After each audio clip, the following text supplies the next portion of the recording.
Hey, Dick.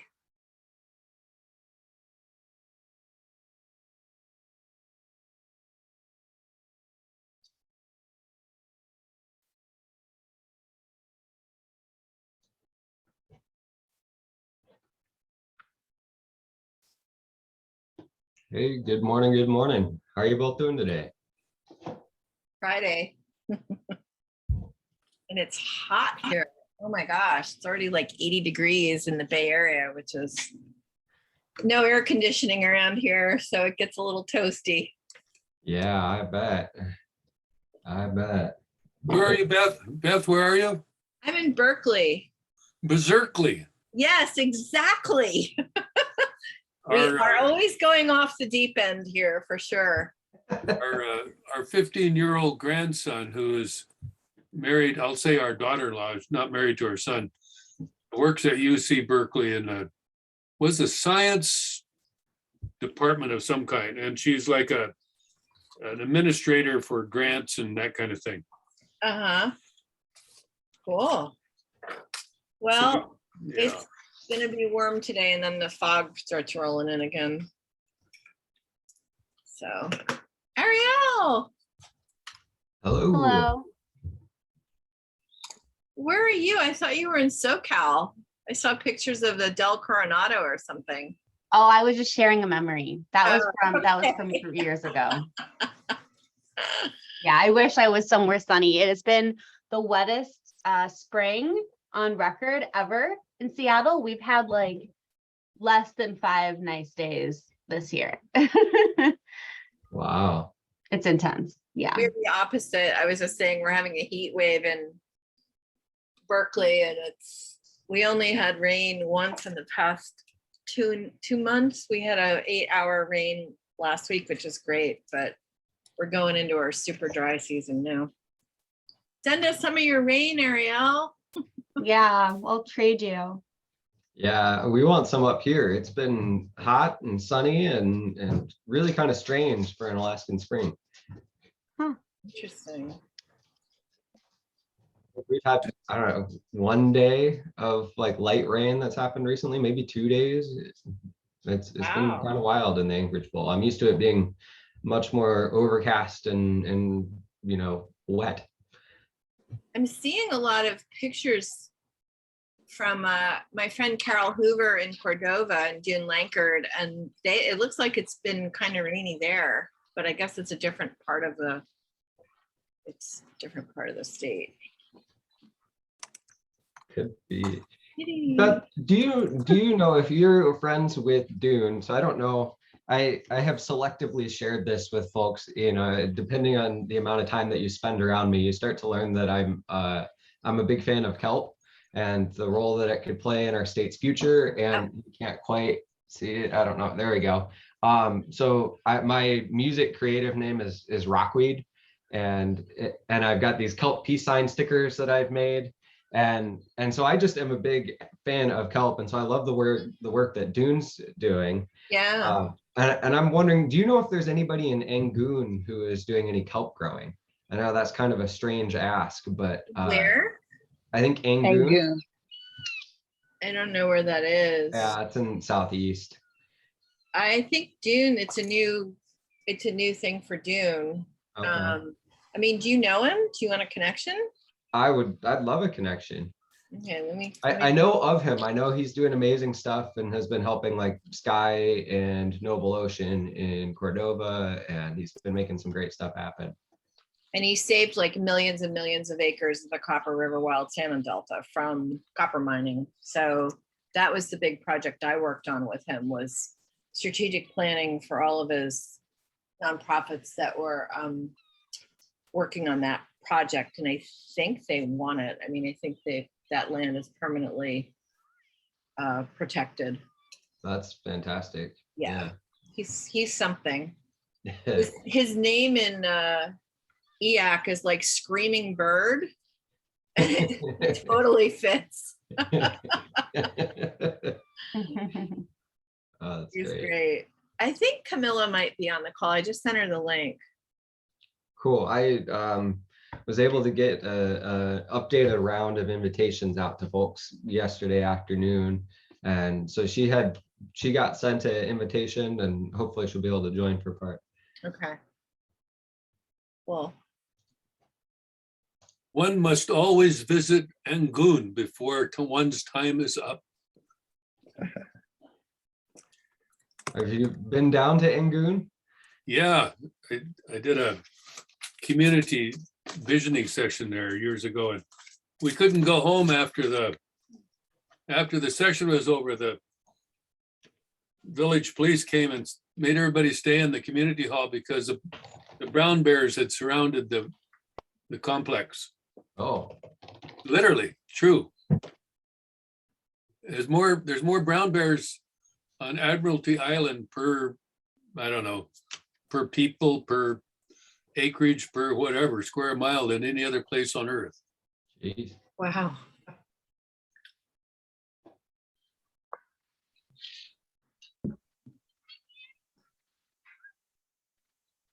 Where is Kitty? Kitty's on the spit in Homer. Kitty's a Oh. Homer. Yeah, yeah, sorry. There you go. Oh my goodness. Pretty. Oh my God, that's beautiful. Yeah. Kitty, could you Yeah. cut your video, please? Here, I'll let you guys have the background. Oh, that's amazing. Yeah, sitting on a piece of driftwood, and I was just reading my book and my alarm went off and I'm like, oh, it's Friday. You know, I've completely lost track of time. So What's your book? it's Power Within. My daughter suggested it. It's so far, it's kind of weird. What's how, the like, name? women are. I maybe it's called The Power Within. Ah, I can't recall, but yeah, women take over the world because they get this sort of supernatural power. well, I already knew that. Anyway, looks Hey, like oh, we've got a good group in today. I see Ariel's there too, and Andy, and who, Dixie? Is that a Dixie? Yeah, it'd be Dixie. Dixie. I found Hi. Dixie. Dixie was over on the other link. Got it. Oh, Yeah, there were two well, there were two invites. Anyway, what's cooking? here's a book I'm reading now. Friend loaned it to me. It's called Two Toes in the Magic Pack. It's written by Sean McGuire from Fairbanks. And it's Yeah. interesting book. It's just a short read. It's only about 700 pages. Only. oh, good God. Yeah, Oh. I'm a slow reader, so it takes me a long time. Anyway, So I don't know if you ran into. I'm in the middle of reading Stolen Focus, which I would highly recommend if anyone is into stuff about our fragmented lives and our technology. And it suggests the statistic that by 2017, it's either 54 or 57% of all Americans will not read a single book in a year. Oh, geez. And it's a pretty incredible, interesting book if you're interested in your time and how it's being fragmented and torn apart by the greater forces at work that are being motivated by engaging us and being rewarded by the ability to keep us engaged. Anyway, it's interesting stuff. It kind of has a tangential relationship to this, but it's valuable, and I encourage people to get out and read a book today. So Ryan, any particular place you want to start today, or just check in with folks? I'm still catching up with stuff. I've been away from my computer for the last couple of days. Gotcha. Yeah, no particular places for us to get started. I think I had a couple conversations that we can catch folks up on as we get a little bit later into the meeting, but I think it'd be great to just hear how everybody has been doing this week. Any trends or topics you've been seeing relating to the future of Alaska and the North, and what are you seeing for transitions? Cool. Okay, well, let's dive into that. Dick, I'm curious about Two Toes. What's going on with you, and what do you see happening in the world? Yeah, well, a lot of books. I'm in a men's meeting on every Friday morning at 8 o'clock, and we got a bunch of books. And I'll put some references in the chat there. But one thing I'm attending, I put the chat in the chat, the link to the mid-year conference of the National Congress of American Indians that I'm going to be attending here in the Denina Center starting on Sunday, actually starting on Monday. But there's a lot of some topics in here that, kind of goes across some of the things this group talks about. One, of course, is a lot about climate change, and then a lot about emerging technologies and broadband and how people connect across the spectrum. And in Indian country, of course, that's becoming even more prevalent, especially with the infrastructure bill. With a lot of money is coming in, not just to Alaska, but lower 48. And then a lot of things about economic development. Of course, that's always been big here in Alaska and lower 48. Emerging businesses and partnerships and linkages and all those kinds of things. So yeah, it's going to be the first time I've attended an NCAI conference. So I'm looking forward to it. Great, thanks, Dick. Dick, have you run into the book Indigenomics or the Center on Indigenomics that's in Canada? No, thanks. Something for you to maybe dig into, and anybody who's interested in kind of the economics of First Peoples and Indigenous peoples and Alaska Natives. It's a fascinating read, and the work of this organization is valuable. Thank you. Beth and Ariel, it's good to see the two of you. What's going on with each of you? And I'm wondering about any insights you've had since we've chatted last about our work and where we're headed.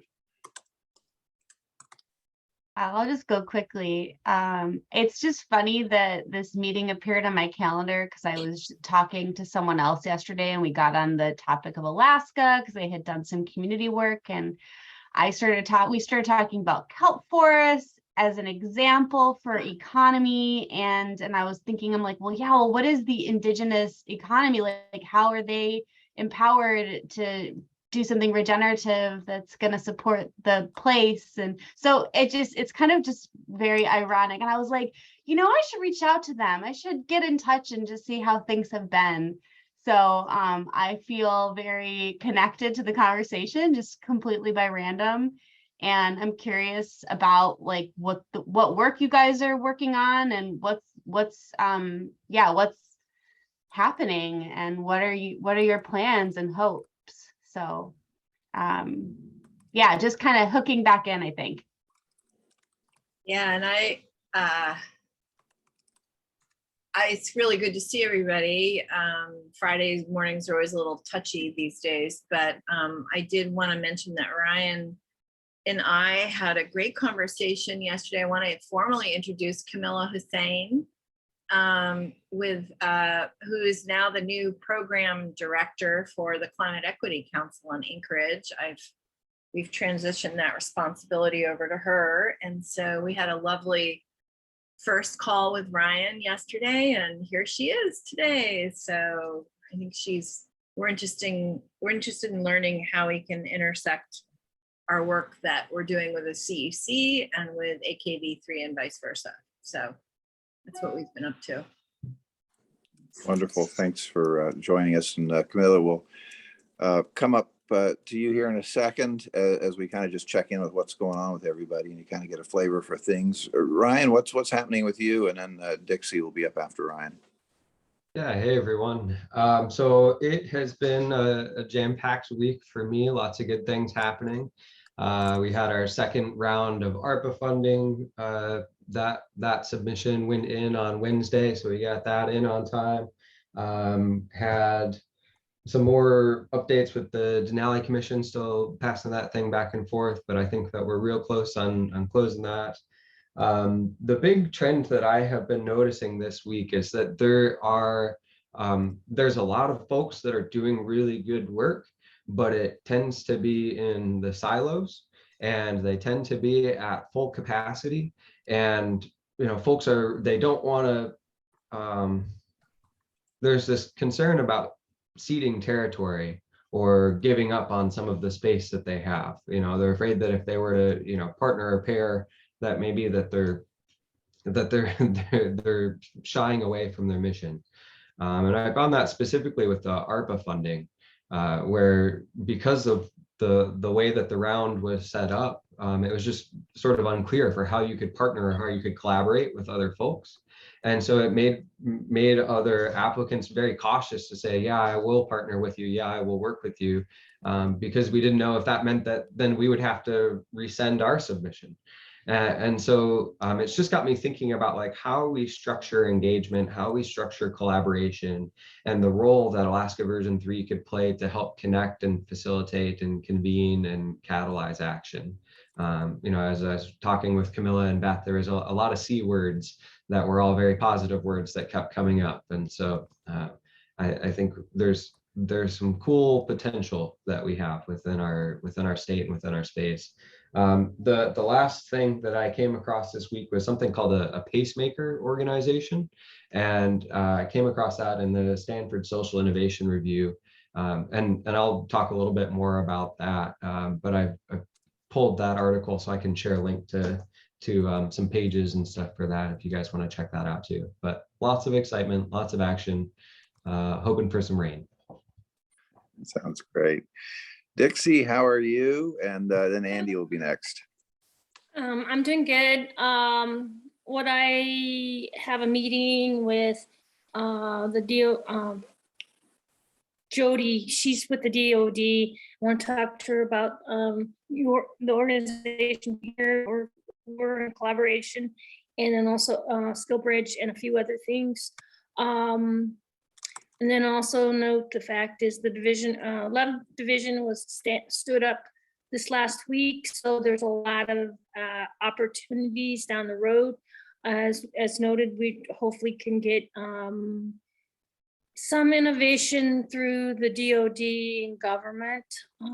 It's a major project. And then I was given a couple of emails that hopefully we can have, there's a meeting, I think a number of us on this call will be together and talk and discuss on the 23rd of June. And we're gonna get Viper included into the equation because Viper is very well known in the veteran community in Anchorage for support of employment opportunities. Great, thanks Dixie for updating us on that. And I have seen the emails about that meeting on 23rd. I need to learn more about it though. Andy, what's going on with you? And then we'll come back to Kitty. First, a quick question for Dixie. Who is running Viper right now? Kyle Okay. and Mark. I don't know. I think I might have met them, but I think I'd have to see their faces to know. Kyle's really tall, blonde. Mark is a little older, kind of big, stocky guy. Okay. All right.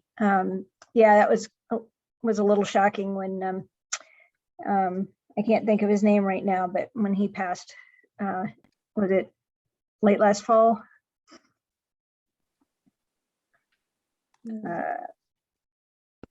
Anyway, I have really nothing to add this week. I'm still in North Carolina. I'll be back next week. Well, thanks and safe travels.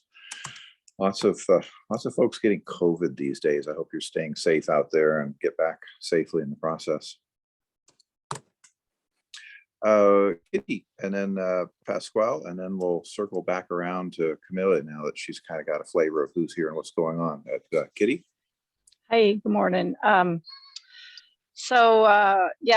June 1st, I started getting, well, I was busy leading up to June 1st, getting ready for summer. And then my dad arrived. He's spending all summer here because it beats Arizona this time of year. Anyway, so we're going to be summering a fair bit, but hopefully most Fridays I can join you from someplace. There's at least 2 I'll miss because we're off the grid. But I still am kind of excited. The unfinished follow-up conversation about network mapping blended with dialogues. from when Pascal and Ryan and I got to meet Katie Birch. She lives here in Homer, so I think I'm going to try to meet up with her, have a mug up here in the next day or two, as well as with Donna Adderhold. And Ariel sort of knows these two ladies because they were both Salmon Fellows and she helped on that project. But yeah, I still feel like there's a blend between the Denali Commission kind of dialogues we need to have and the network mapping, what we learned from the salmon system network mapping from Katie, and the dialogue design that Ariel helped craft. There's a recipe in there that I think we can dial in with some practice, and really kind of excited about that. Although, yeah, I'm going to be summaring. The other thing that struck me just already, this is why I love joining this group, is what Ryan said around, you know, as connected as Alaskans are, we're still siloed in our work so often. And, you know, with my OD buddies, you know, like Beth and Ariel, you know, I've done a ton of this cross-sector work all in Alaska, and we do consistently find it hard to really make sustainable and impactful, you know, and I think that there's a bit of really deep thinking that AKV3 needs to do, deep thinking, experimentation, adaptation. This is almost like the secret sauce that we haven't cracked. If we can't, you know, link and leverage, in, to use the strategic doing language, like nobody else's business, like if we can't be the best at it, I don't know, we should be able to. And, you know, it's a small enough state, we need each other, but maybe that same smallness. I had one of my colleagues at the Humanities Forum, she pointed out, she was only in state like 5-7 years, and she says, there's an interesting level of competitiveness within the Alaskan spaces because so it almost is like it gets in the way in an unconscious way. I see some of you guys nodding. So, and I've really seen it. I've seen some amazing coalitions come together, but they had a real pressing need to work together. And I remember we did that strategy conversation, and somebody, maybe it was Andy, said, wait a minute, what's the pressing demand? What is the customer that really needs what we have to offer? And I think we can really work to be this bridge building for action and making that much more accessible to Alaskan entities. And everybody knows, to really go where I want to go, I'm going to link through AKV3 with the people who are ready to also link. So this is what got cooking on my mind. And it's kind of related to those dialogues and network mapping. So it's all very woolly, but, you know, part of me wishes I had a 3-day retreat with y'all, and we could really, and then, you know, at least 2 community visits planned. Yeah, I see. I'm like, I just feel like, I mean, we had the 1-day retreat last fall, but if we could really get ourselves together and then do a trial in a community, and then have our think time again and do another trial, do that within the period of about 3-4 days, I think we would really learn a lot. Anyway, boy, happy summering. A wonderful update. Thank you. Pasquale, what's happening with you? Are you back in the good old USA? I think we may have lost him. I'm not seeing his face on the lineup here. Oh, you know, it's he's dropped back off again. You're right. Sorry, I didn't notice when he came back off. So he may still be traveling in Spain there. Quick update for me, and then Camellia coming up. So a couple things. Some of you are aware of my mea culpa message in the Startup Digest, but I just want to relate, and this kind of ties in with Kitty. I had gotten pretty snarky a couple of weeks ago about the legislature cutting some of the funding out of the capital budget for the wildfire preparedness projects I do up here on the hillside. And I'd also been, you know, a little perturbed at not getting more funding for innovation and entrepreneurship. And I'd made a snarky comment about how, you know, it was really difficult to get some of these things funded that it seems like we all agree need to be done. But I made a snarky comment that, you know, maybe I needed to take, you know, this hillside and entrepreneurship issue and funding, and I needed to figure out how to put it on the Long Trail. And for those of you that may be kind of loosely aware, Long Trail is a proposed trail from Seward to Fairbanks that would be another national scale long trail like Pacific Crest Trail or the Appalachia Trail. And it was kind of a snarky comment because the Long Trail folks managed to get $13 million out of the legislature this year. And I was just scratching my head about, why we can't get some of these basic things done for community and economic development. And here comes a Long Trail that gets all this amazing funding and support. And I made that snarky comment. Well, the Long Trail folks came out and called me on it, said, Kai, why are you poking at our Long Trail?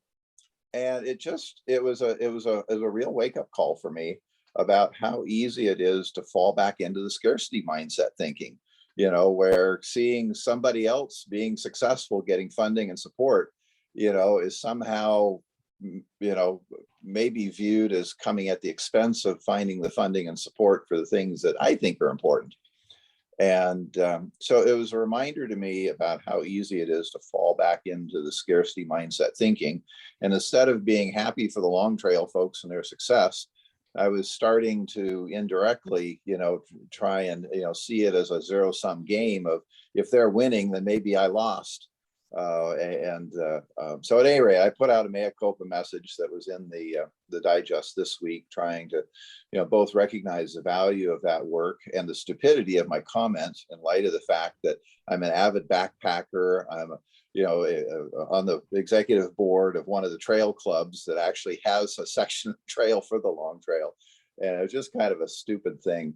But at any rate, it's a reminder of the difficulty of what Kitty and Ryan were talking about, of this work we're doing, and why it's hard and important, but it's an easy backslide. So other than that, I think I'll kind of mostly leave it at that. The EDA Build to Scale project we're doing, I'm so grateful for the work that's happening with that project, and Ryan's engagement in bringing forth some really key elements to that statewide EDA grant and showing a role for our way of trying to engage communities in these dialogues. So that's going really well, but I think I'll put a cork in it at that point. There's lots more to share, but those are the kind of key things. So Camilla, I want to come back to you now. Hopefully you've had a chance just to kind of get a little flavor of who's here and what's going on. I would love to ask you to give us kind of an introduction to yourself and what you're doing in the organization, and just any general thoughts you have that kind of relate to either where you're going or where we're trying to go in terms of trying to accelerate the engagement of Alaskans in developing our next Alaska. Hi, well, thank you for adding me to this amazing group. I'm Camilla Hussein Scott. I live in Eagle River, and I've lived in Alaska for the last 15 years. And I'm currently involved with the Eagle River Chugiak Parks and Rec Board. I'm on the Eagle River Community Council. And what I do professionally, I'm the operations manager for Ackberg. So when you mentioned, the scarcity mindset, we are really, our executive director is amazing. And so we try to avoid the scarcity mindset. And that second wave of, ARPA funding, the resubmission, and we were like out there, hey, do you want to be with us? Do you want to sign up with us? Because, that told us to find partners. And that scarcity mindset came up so often, and we were also disappointed, like, what? You don't want to do that? Because we all strive to do good for all Alaskans. And that's so important. And so right now, I'm still kind of wrap my head around the CEC, how to best find messaging that to find people who would join and understand. And that would be really more of the messaging to be all inclusive, talking with everyone. Making sure that they understand what the Equity Council, what the Equity Council, what it means. I'm hearing my echo. Okay, and so yeah, and still you know, doing some reading. This amazing article that Ryan sent out the link to, I really recommend going through reading that.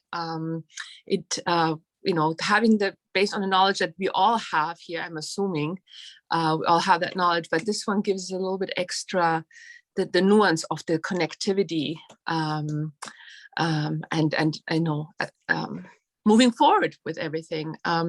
So I think what moving forward, I'm going to talk with Beth. She's my mentor. Ariel too. I'm here for that.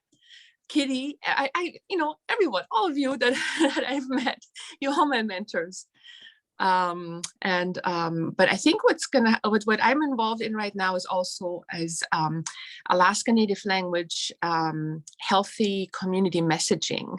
So we are creating messages in the languages, Alaska Native languages, and then send them out. And so I'm hoping that we're going into that direction, having some language access material down the line to include all Alaskans. So that is for now. I think I spoke a little bit too much. Thank you. Never give me too much time. I can talk on forever. No, I appreciate all that. And I've got, lots of questions. And, today just really wanted to get to know you a little bit more. I'm fascinated with the idea of how we could work together, particularly on the Alaska Native messaging issue, as a couple of our projects are going to be reaching out into rural Native communities. And, our challenge will be how to do that effectively, respectfully, and authentically in terms of trying to build trust and that engagement. I'd love to figure out how you could potentially be a partner with us on this Denali Commission project and the engagement that it offers us the opportunity to start piloting and doing, and then the broader work that we want to do through the programs that Beth and Ariel in particular have helped us design. So I think there's an important intersection there. I'm glad we're making this connection. I'm sure that was part of why this connection's been made at this point. But I wonder if you could just finish up and take a second though and back up just half a step and share a little bit more about what CEC is and what you're doing and kind of where it's headed, because I know I'm not aware, and there may be others that would be curious. Beth, do you want to chime in exactly, or? Sure, we can do it together. Yeah, Kai, we've Yeah. talked about it a little bit. It's a Climate Equity Council that we're trying to put together in Anchorage. It's a group. It's a group of not diverse people right now trying to build a climate equity council that includes really diverse representation from the Anchorage area around holding the municipality responsible for implementing its climate action plan. I mean, that's the pitch. We've been through some challenges finding the right people. It's, this whole scarcity mindset, I think, comes to mind because people are so busy. But so it's really, we've made some progress over the past months, and it's really been, we now kind of have more of a roadmap of how we want to move forward with it. And we were also talking yesterday with Ryan about, what does it look like to have, when you're talking about climate equity and having people at the table, what that looks like across Alaska. And then we know Margie's doing a lot of good work in Fairbanks, but it's bigger than just Anchorage, but that's where we're focused right now. So yeah, and I wonder, just clarifying that, the work that Margie is doing through the Regenerative Economies Working Group seems like it is statewide already in that work, and it's a pretty progressive group, and it seems like what you're talking about would intersect quite a bit with that group, but maybe not. Is there a intersection? Because I know Fairbanks Climate Action is kind of its own little thing, but through Native movement and this Regenerative Economies Working Group, they've really kind of doubled down on the climate action related work, and just wondering how that fits in with those Monday meetings that group is having. We need to have a convo with her for sure. We just haven't quite gotten around to it yet because it's summer in Alaska. Yeah, actually, Kai makes a good point. Every 2 weeks, the Regenerative Economies Working Group does Zoom. and update, and they've helped to host a couple of pretty powerful events. Beth, you were on one of them, Beth and Ariel. So it's open, and I think that's a good way, even before you maybe get a one-to-one. Camilla, for sure, I think you would really appreciate this working group. And it stemmed from, didn't they have a course with an instructor on regenerative economies, and then the group stayed together to talk about action, something like that? Ryan, have you been a regular? Yeah, I was going to say it did come out of the work with Michael Schumann, who is an advocate for local investing, and they did the course with him, and then out of that came a clearer focus on the regenerative work. But there was also another piece of this always going on with the Fairbanks Climate Action Coalition and Native Movement, and they kind of intersected in that. And then this has also resulted in the two Prosperous Alaska webinars that have been happening, that's had some pretty broad involvement, with over 100 people in each of those events. It's been pretty well received. There's a website on there, and there's kind of an overlap that Ryan and I have scratched our heads about, because it's really clear that they've used a lot of the language that has developed here over the last year in terms of the next economy and the same kind of focus, but they are really doubling down on very specifically a pretty strong focus on a regenerative economy and regenerative climate change approach, which is, a pretty significant step beyond just the sustainable issues. And, that's a whole new world has opened up in terms of the difference between sustainability and regenerative approaches. And they're all in on the regenerative approach and jumping past sustainability. So they have a really important piece in the landscape, but it has also reinforced the value of the potential work that we could do, kind of working a little bit more in the middle, that can bring together folks to have open, trusted dialogues rather than the more extreme perspective that some groups will have in one side or the other, and they're kind of on one side of really pushing pretty hard for some change. Let me reiterate what Kai's saying. So Margie has been explicit about, could AKV3 be the bridge builder? Because we're not as, like the climate action people are like, end all fossil fuel production immediately. And we come from a middle zone called, don't make it evil, but plan the transitions towards regenerative. And so there's a lot of respect there. And the Regenerative Economies Working Group is just ad hoc. And they've kind of asked, how might AKV3 hold that space more formally? So that's one thing. The other is there's also part of that whole network includes the Alaska Climate Alliance, which I don't know exactly how or when they convene, but it's a place where Camilla, this EC really needs to be present. So again, I want the three. So those are worth knowing as and it's exactly the point. This is so logical. It speaks to like the head, heart, and gut. We could be really actively in that space, connecting all those people and catalyzing action. How do we get into? Can we be invited to join that group? I get the biweekly invites. So I think so do several people here. One of us should just forward it to you and copy Margie and say Camilla for sure, and maybe others with the CEC want to start joining, and if they have any problem with that. I think that's a good approach. I had a chance to talk with Margie yesterday, pretty briefly, but I was excited from the conversation with Camilla and Beth, and said, hey, Margie, do you know this is going on? How could we help to make these connections happen? And I said, well, there's this awesome work that's going on up in Fairbanks, and there's this group that is doing good work in Anchorage, but they're a little bit disconnected. And I wonder how Alaska version 3 could help to bridge that connection and pull those folks together. And she said, well, that's really the work of the Alaska Climate Alliance, would be to do the connecting and the convening there. And I said, okay, that's great. And then she goes, oh, but they don't know that this is happening to know that they should connect or how they get linked in.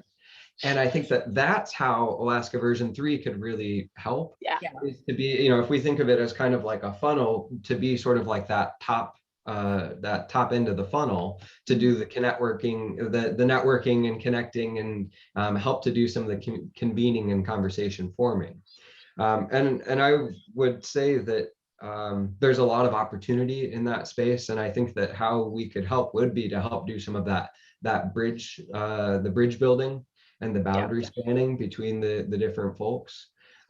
If I could point out, you know, sorry to keep running on this thing, but it's just got me all fired up. You know, one of the other things that we talked about yesterday is the need for some translation, because if you are in the in-group, you understand the language, you understand the concepts, and you just sort of get it. But if you're not within that group, then hearing some of the phrases or the words, you know, either it doesn't resonate with you because you don't know what it means, or it's a little bit disorienting, or it kind of pushes you out. And so where is sort of that connection space? And I think that could be a really key piece that Alaska version 3 could help with. These groups are trying to figure out right now, what is the framework that we use to define a regenerative economy. And so I think that we would be best served to let these groups be the ones who are leading that conversation. But I think that the role that Alaska version 3 could hold would be to help elevate the conversation, to help pull people into that conversation, to help amplify the work that they're doing, and then to help connect it into the different domains, so that the folks that are working on the Infrastructure Investment and Jobs Act infrastructure projects are aware of some of the regenerative framework that is out there for how to frame in these projects, or folks that are in the veteran community and looking to start a business understand how they could apply some of these practices that tie in. Because these groups don't have the capacity to extend beyond their current work or their current network, but we could help to pull folks in and do that connection piece. And that ties in with that pacemaker concept. I'm super excited about that. Yeah. And can I chime in? You know, having currently working in Alaska's only consumer advocacy organization, so we strive to create language, you know, for workshops, for letting people know about debt collection, or just in general, just things that around food security. And I think we are, you know, we should take on that opportunity to bring in, you know, indigenous voices, BIPOC voices, to get some guidance for community investments, something like that. Yeah. So this is Kitty, and back in the day when I worked and facilitated, I would sort of stand up in the room and say, I'm hearing an action, you know, and can we make it crisp so that a week or 2 weeks from now, we can tell whether or not we've progressed this interesting idea. So we used to call it WWWs, who is going to do what by when. So my one question is, who is the key person at the Climate Alliance? Because I don't know that person, but Margie does. So who can reach Margie, get that contact, and arrange a conversation between, at a minimum, I think, Ryan, Camilla, and that person, you know, maybe Margie, because she's a good translator. She's been in all of this. So if that could happen within the next, say, 10 days, I think we begin to get a sense of where could our service, connection, resources, convening be of greatest value. Go ahead. Well, yeah, as AKV3 is what I was saying. What do we add to the equation? Yeah, I know Margie well. I know Mida. Yeah, I think Mida DeWitt it would be also, you know, just to check out the comfort level of involvement with. Yes. Yeah. And they've both been pretty involved in this, so that, you know, they've been very, very valuable. They were there for our strategy. So they are the ones to help make that introduction. But the fact that Margie said just yesterday, oh, I think that's who you'd want to work with, then I think that we just need to find out sort of where and how to connect. So maybe Camilla, since you know Margie, I mean, I know Margie through this group, but maybe it just makes sense for you to shoot off an email to her and CC me and Ryan and find out who that person is. And then I don't need to be on the call with a person from the organization, but I think it would be, yeah, I like that, Kitty, the WWW. It's not a world war thing. It's a, it's who's going to do but what by when. Yay. So what is the name of the organization that Margie mentioned? Climate, I believe it was the Alaska Climate Alliance. Climate Alliance. Is Yeah. Nita the head of the Alaska Climate Alliance? I don't believe so. That's not a hat that Okay. I've mentioned. I know they're involved, but there's got to be some main cat herder at the Climate Alliance, Alaska Climate Alliance. And I, you know, in the small world of Alaska, it's kind of bizarre that I don't know who that person is. Haven't got it yet. But I'm go, gonna- I love it. And have I'm we gonna put- worn this topic to death? And I just want to comment on Andrea's chat about people don't want to engage with something they don't fully understand. I really agree with that. We've been talking a lot about messages and how we craft things in a way that is more inclusive in the first place. And I think that's, you know, both something we can do with CEC and AKV3. But yeah, so I just appreciate that comment. Yes, totally agree. So this is great. So we have an action. Yay. Thanks so- for that. So I've got it down in the notes here, but Camilla, you're gonna pick up on that, is that right? Yeah, I'm looking on the website, Climate Action. What Native Peoples Action is on there, and there's something about Senator Murkowski. So it's a great group. Yeah, cool. So, and I realized I didn't do this before. I'm putting the link to the notes for the meeting in the chat here for folks that are wanting to follow along with that, or want to add or fix anything I've put in there. These are last week's crimes. Well, they're this week's also. They're Okay. real time. I open up this document every time and just start taking some notes along the way during each of these meetings. So it's actually there's a year's worth of, or maybe more of notes from our meetings in this document. It's a slowly growing. It's potentially something to mine someday, or maybe to lose. I don't know.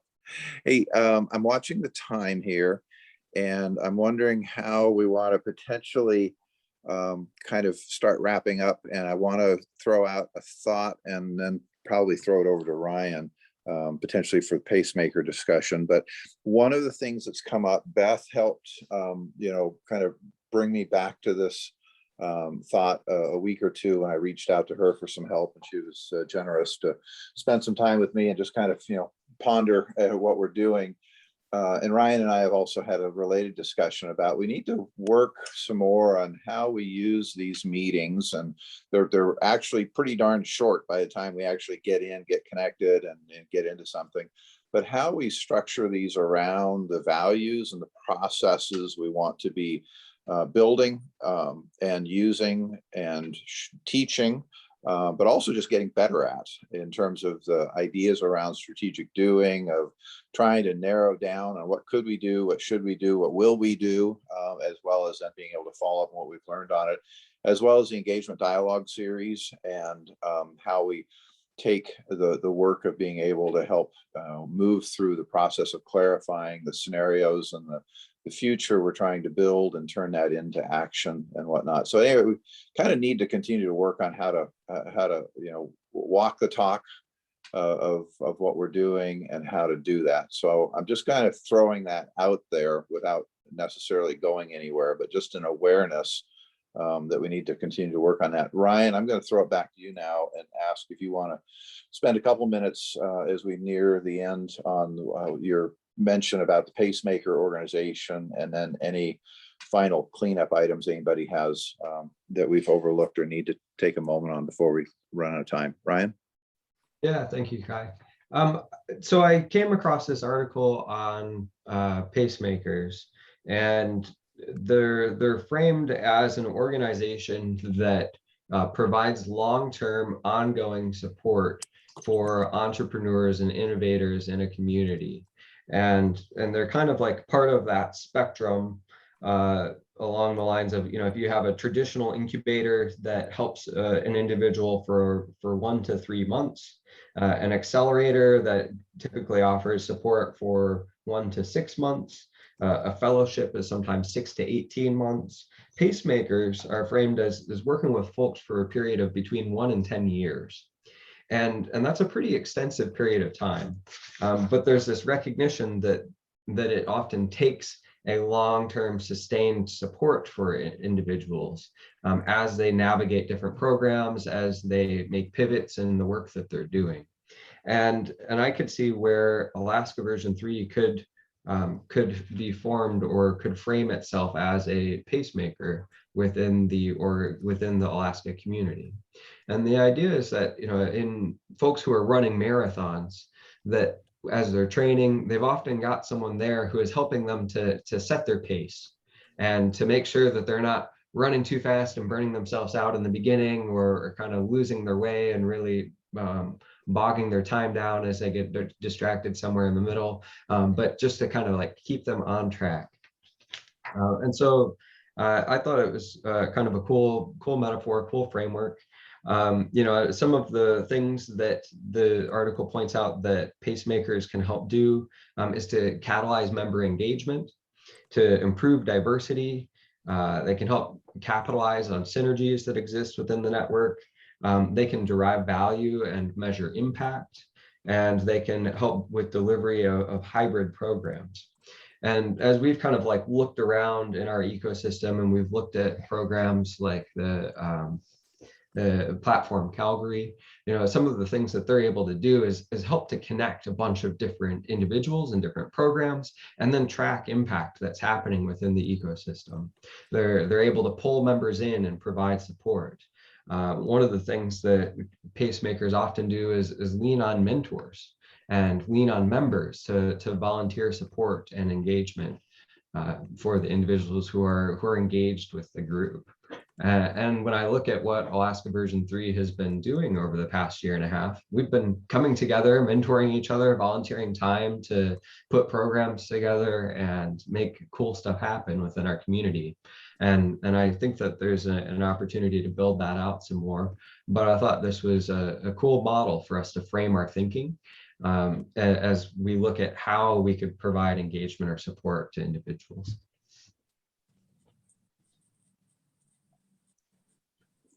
I like that. Yeah, that's good. I like it. Yeah, I'm reminded, Ryan, of what you are describing as something similar also to the organization I've occasionally brought up of SCF Canada, that comes into communities to do transformative work.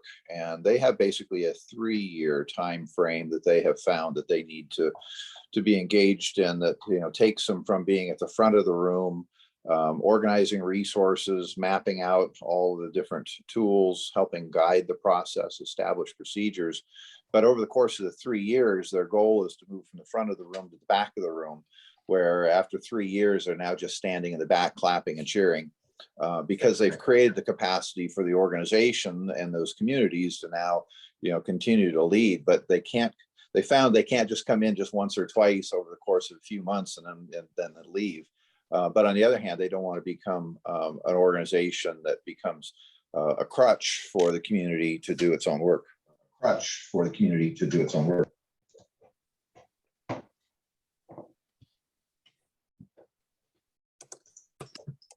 Yeah, that's great. I think that that support, that catalyzing, but then kind of stepping back and stepping out of the way is something that would resonate very well in our community, because we need to kind of like bring people together, but we also don't want folks to perceive that we're then going to be doing the same thing that they're already doing, or stepping on toes, or trying to pull funding away from them. I think that the opportunity that Alaska version 3 really has is to bring together a coalition and build network and resonance within the network, so that we are linked together greater than the sum of our parts.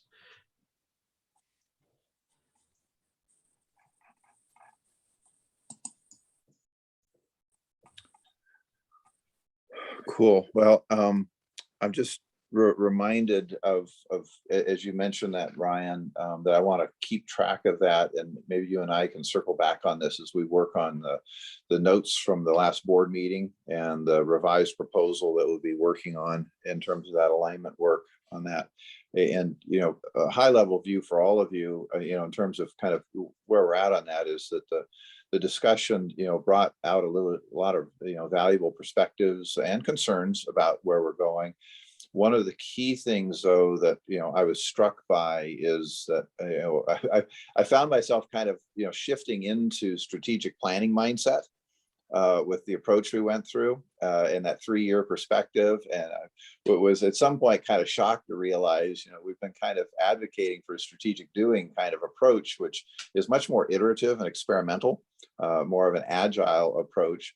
And yet we were kind of moving into this 3-year, you know, typical strategic planning mindset.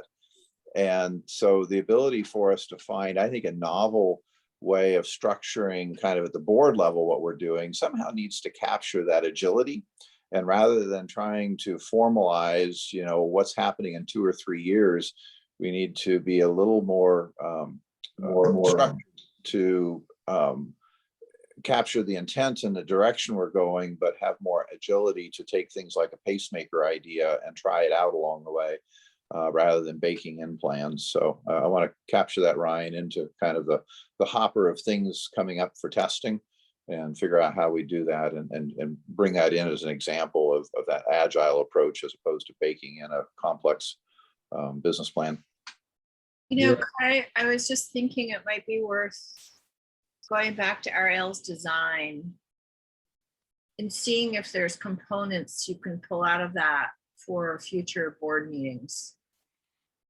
Because that was based on, that design was based on the things we've been talking about all along: strategic doing, scenario plan, you know, all of that. And I think maybe just taking a peek at that and seeing if there's some nuggets in there that you could repurpose for board meetings. That's another great way of saying maybe better about how to try and walk the talk with what we're trying to do in the community, and to, you know, make that a part of how we operate internally also. Thanks for bringing that up. I'm just making a note on that. Super. Well, I know we're coming up close to the end of the hour. Are there other announcements or items that anyone wants to highlight? I did want to just remind folks about the meeting on the 23rd, both this military discussion that Dixie mentioned that's happening. I know a number of people are on the invite, but also Dick's been promoting the event, and I need to do some work to support that and do some more promotion on this with the Performance Excellence Program that we discussed last week, that is coming up on the 23rd. Dick, anything more you want to say about that event and what's happening with that? I'm going to put some links to it in the chat here in a second. Yeah, that'd be fine. People could take a look at that link. There will be some refreshments served at the BP Energy Center, 8:30, 10:30 on the 23rd. Great. And I just clarify for me, when I realized I was getting ready to work on this, is this what is this more kind of an informative meeting about performance excellence in Baldridge? Is it trying to get some folks to sign up for services with the Northwest group? What's kind of the purpose or outcome that you see out of attending this meeting? Yeah, I think both, Kai. You know, some of the Pacific or the Performance Excellence Northwest is it's a Baldridge. It provides they have examiners that help organizations look at the Baldridge criteria and do a self-assessment or do a deeper dive. And of course, the examiners are not the people that, you know, one would contract with to help go down that journey, that they come in and do assessments. And so that was similar to what we had back with what was called the APEX group, Alaska Performance Excellence Program, years ago. And so Heather Kinsey, who is with the Strive group, and I are working with Theron to try and get people there so they get a peek at what PENW is about and what this journey is about.